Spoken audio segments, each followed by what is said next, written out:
Hello, everyone. I'm Mary Alice Arthur, and I'm coming to you from Ohio in the United States. And it's my very great pleasure to be here sharing some work about story and leadership. So the title of this small presentation is The 5 Powers, Why Storytelling is One of the Most Important Skills You Can Cultivate as a Leader. So let's go to the next slide. At least I'm assuming somebody is doing that for me, or am I doing it? Maybe I'm doing it. Okay, maybe I'm doing it. That's good to know. So maybe there are times as a leader you feel a bit like this. When I saw this photo, I laughed out loud, actually, because I've seen some offices that actually look like this, and sometimes my offices look like this. It can sometimes feel as a leader that everything is overwhelming, that everything is sitting on top of you, and that everything depends on you. And yeah, that can just be sometimes a bit too much. So I want to bring you a perspective of some things that might be helpful, that are simple but very effective in making change as a leader. So I call myself a story activist, and there are 2 parts to that title. So first is the word story, and that is indicating that I'm interested in how story works inside of us, around us, and between us. You might say that story is the human operating system. So it is the way that we make sense and meaning of the world. So as we all know, our experiences tend to create the way that we view things. It's also the currency that humans trade all the time when they come together. So we're exchanging stories all of the time to say who we are, to understand other people, to work with situations we're in. So as a leader, it's a really important thing to know what story your organization is living in, because most often that's the story you are living into. So how stories work and how you can work with them is a really important thing to know. The other half of this is activist. So you may have an idea of what an activist is, but what I'm using this word to mean is the stories we choose to activate. So how you work with the story you want to live into, how you engage people, how you take people with you, that's the story you are activating. So I tend to work with story. What story do you want to be living into, and how do you activate that, bring it to life? So I want to tell you about a project I'm involved in right now. A colleague of mine, Holger Schultz, who is in Germany, between us, we have about 50 years of working with groups as facilitators. And we sat down with each other and we talked about our history and what we had been learning. And we began to ask ourselves whether we had noticed anything we felt were core essences. That means things that really seemed to be making the difference over all those years. What had we noticed in our practice? And when we looked deeply at what we've been learning, we said, we think there are 5 powers. That means 5 simple practices that really create leadership and community everywhere. I bet you've probably guessed that story is one of those, but I want to just tell you briefly about all 5 and then go more deeply into the story element. So what are the 5 powers? We think they are, first, appreciation. When you appreciate something, you create a field that is generative, that people want to be part of. Secondly, story. You need to have a grip on and an understanding of how story works so that you can lead into the future. Third is invitation. Consider that, in fact, everything you do is an invitation in some form. And some leaders make an invitation to shut up, and some leaders make an invitation to speak up, and everything in between. So it's interesting to consider and become very conscious of what invitation are you making in the way you're addressing and working with people. The 4th power is question. Questions are amazingly powerful. They are an intervention already. And it's a superpower to be able to ask a great question. A few years ago, I heard that Peter Senge was talking to a group of young people, and he said, the new leadership is being able to hold space for the bigger question. I heard a story of a friend who got a senior job, and his coach advised him only to do one thing for the first week. She said, do only one thing, ask this question, what's working around here? And he not only did he learn a lot, but the people of the organization said, hey, this new guy cares about what we think, and the environment totally changed. The fifth power is the power of hosting. It's a categorical shift to move from the heroic leader, which is the image we see often in media and in our entertainment, to the concept of being a host of a system. Someone who creates the environment for other people to be at their best.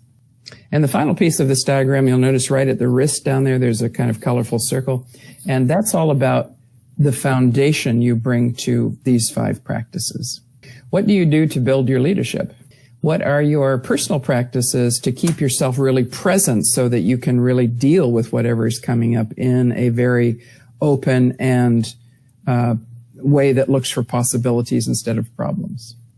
So that's the 5 powers, and each of these 5 powers is a foundation for success, and each of them has 3 practices that go with them. So I want to dig into the story component. Okay, so here we go. First of all, story is a key leadership skill, and there are 2 parts to it from my perspective. First of all, storytelling. Storytelling gives the frame, and it compels people to act.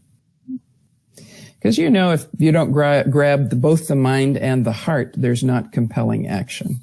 And as a leadership tool, story is ideal for helping people to realize why they need to take action. And the second part for me is story work. So story work helps shift the playing field. And what I mean by story work is how you work with the stories that are already alive in the system that you work in. So let's take a look at these 3 practices that are part of storytelling. So first, the question is, what is your lens? So as I said at the beginning, your story is your lens on the world. And it's like almost, you could think everyone is wearing a different pair of glasses. Just happened. These responses come from our lens on this space-time event, literally something that happens as a space-time event. It doesn't have any meaning until we give one to it.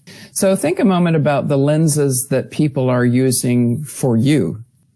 If you are a strong leader, then some people might be using a lens of a parent on you. If they've experienced really great leadership, they might have a warm lens, a feeling of, this is a colleague, this is someone who's on my side.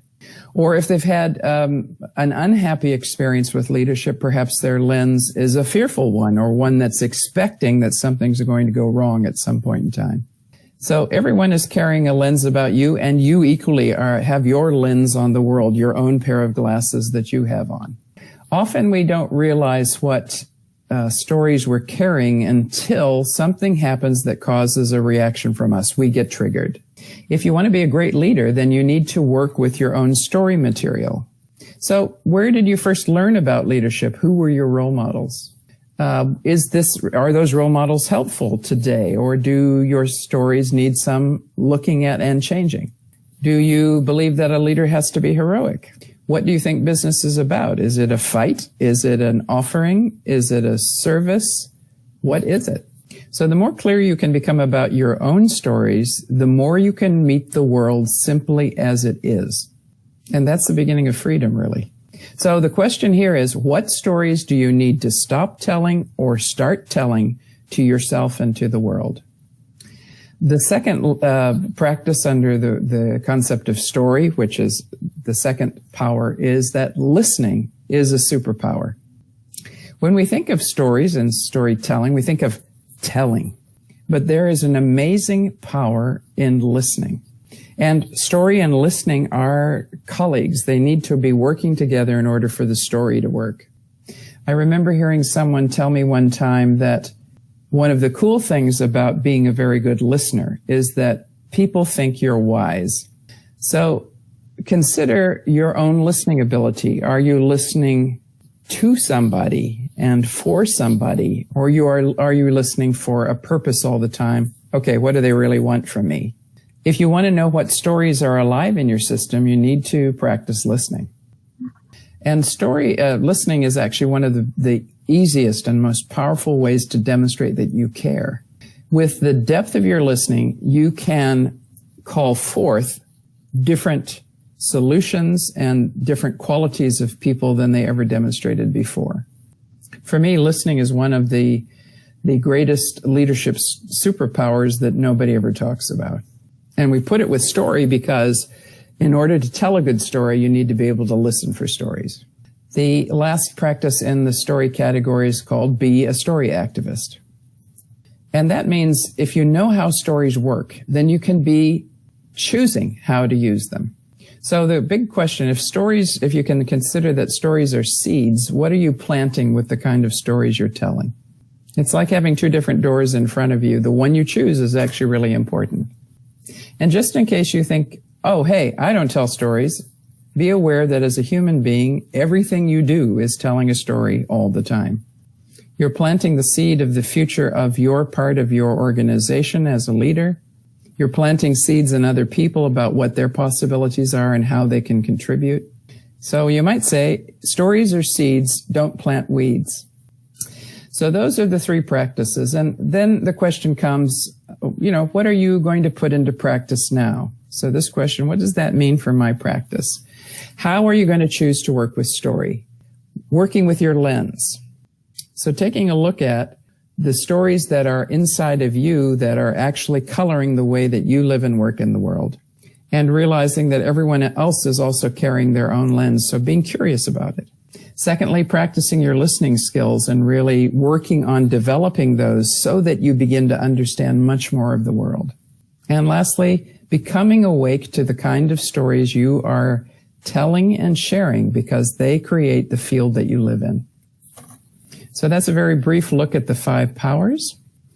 And I would invite you to stay tuned. Holger and I are writing a book about this year. So eventually you'll have something in your hand you can read about. And lastly, thank you for being a pioneer in the realm of story. It's really wonderful to have you here. So maybe we have 1 minute for questions. And if not, there is the web address to read about the 5 powers again and to follow us in our actions as we're developing this field. Thank you, everyone.